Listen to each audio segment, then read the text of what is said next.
제5대 복지융합대학 학생회 콘택트의 신입생 프로그램 첫 번째 영상 시작합니다.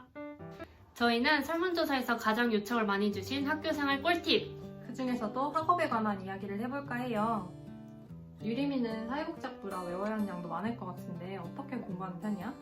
저는 비대면의 가장 큰 장점인 강의를 다시 보는 방법을 사용하는데요. 시험 기간이 정해지고 3주 전부터 내용들을 한 번씩 쭉 훑는다는 느낌으로 한 번씩 더 듣는 것 같아요. 이러면 딱 정리되는 느낌이 들더라고요. 저는 학교 입학하고 코로나 사태로 인해서 비대면으로만 시험을 진행했었는데 대면으로 바뀌면 대면 시험이 가장 큰 걱정이에요. 언니는 대면, 비대면 둘 다 봐봤잖아요. 어떤 차이점이 있는 것 같아요? 나는 일단 대면이든 비대면이든 시험 범위 내용을 한번 쭉 정독하는 편이야. 대면이었을 때는 시험 범위에 없는 강의 자료를 사진으로 찍어서 복습할 때 옮겨서 적어서 공부했었고, 요즘은 화상 강의로 하다 보니까 화면을 캡처해서 강의 자료에 복사 붙여넣기 해서 공부를 하고 있어. 중요한 내용인데 강의 자료에 안 넣어주시는 교수님들 꽤 많은 거 알지? 맞아요. 그렇다 보니까 비대면 강의는 출석이 되고 나면 배속으로 들을 수 있어서 2배속으로 강의를 한번 다시 몰아듣는 편이야. 이렇게 들으면 어느 내용이 어느 부분에 있는지 좀 알게 돼서 특히 오픈북 시험에는 많은 도움이 되더라고. 비대면 공부 방법은 저랑 되게 비슷한 것 같아요. 비대면 시험은 보통 오픈북으로 많이 보잖아요. 언니 혹시 오픈북으로 봤을 때 언니만의 꿀팁 같은 거 있어요? 오픈북 시험을 아무래도 시험 보는 동안 내가 필기했던 자료나 강의 자료를 볼 수 있는 거잖아. 그래서 어느 내용이 어느 부분에 있는지 인덱스로 표시해 놓으면 빨리 찾을 수 있어서 좋은 것 같아. 유림이는? 사실 비대면은 거의 오픈북으로 진행이 되잖아요. 그래서 저는 주차별로 해서 따로 요약 정리를 해놓는 편이에요. 이게 도움이 정말 많이 되더라고요. 말씀드렸던 저희 공부 방법은 참고만 해주시고 각자에게 맞는 공부 방법 찾으셔서 좋은 성적 받으시길 응원하겠습니다.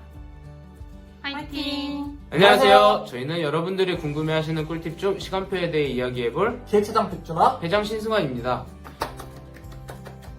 준하는 아직 대면 수업을 안 해봐서 시간표 짜는 노하우에 대해서 잘 모르지? 네, 저는 코로나19로 인해 대면 수업을 경험해본 적이 없어요. 하지만 2년 동안 시간표를 짰기 때문에 비대면 시간표를 짜는 방법에 대해선 어느 정도 알고 있습니다. 그럼 준하가 비대면 시간표를 짤 때 꿀팁에 대해서 알려줄래? 비대면 시간표를 짤 때에는 우선 공강을 만드는 것에 큰 의미를 두지 않아도 된다는 것을 알려드리고 싶어요. 출석 임장 기간 안에 편한 시간, 편한 장소에서 수업을 들으시면 되니까 공강이 가지는 의미가 크지 않습니다. 또 공강을 위해 강의를 하루에 몰아듣게 되면은 시험을 연달아 보는 불상사가 생길 수 있어요. 하루에 시험을 연달아서 보게 되면 공부할 양이 늘고 다음 시험을 준비할 시간이 줄어들기 때문에 별로 추천드리지 않습니다.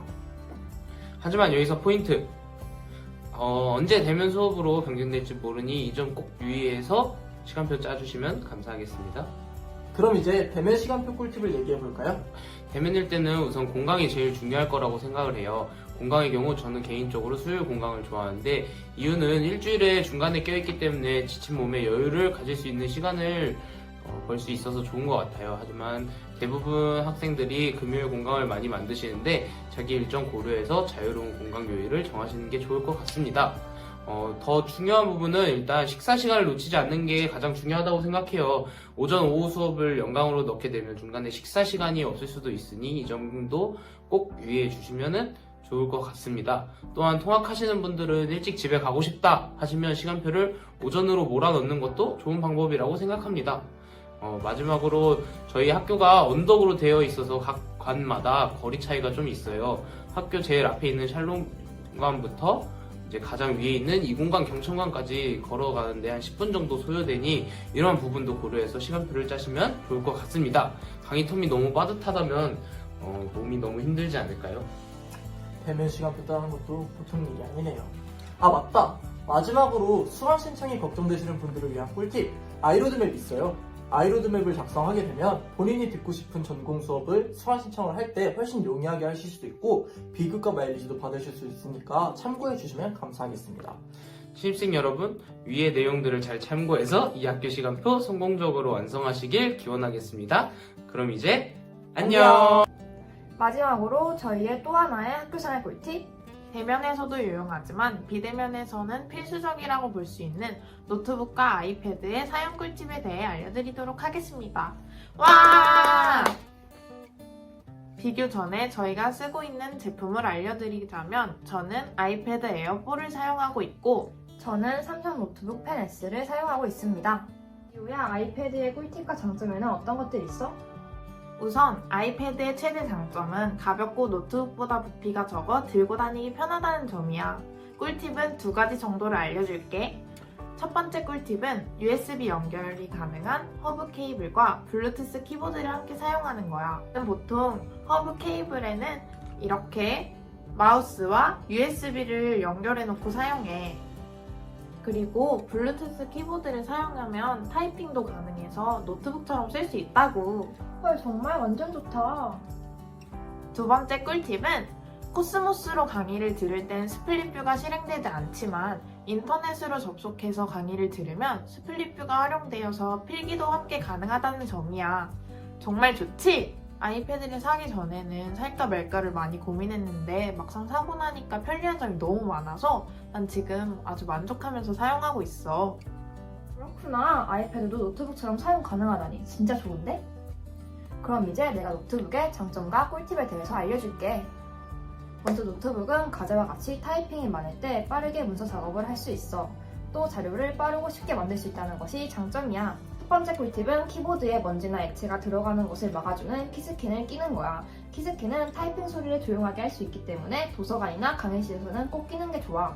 키스캔을 계속 끼고 있으면 액정에 자국이 생길 수 있기 때문에 필요할 때만 휴대하면서 쓰는 것도 꿀팁이야. 조용한 곳에서 키보드 소리가 너무 크면 눈치 보였었는데 이거 진짜 꿀팁 인정.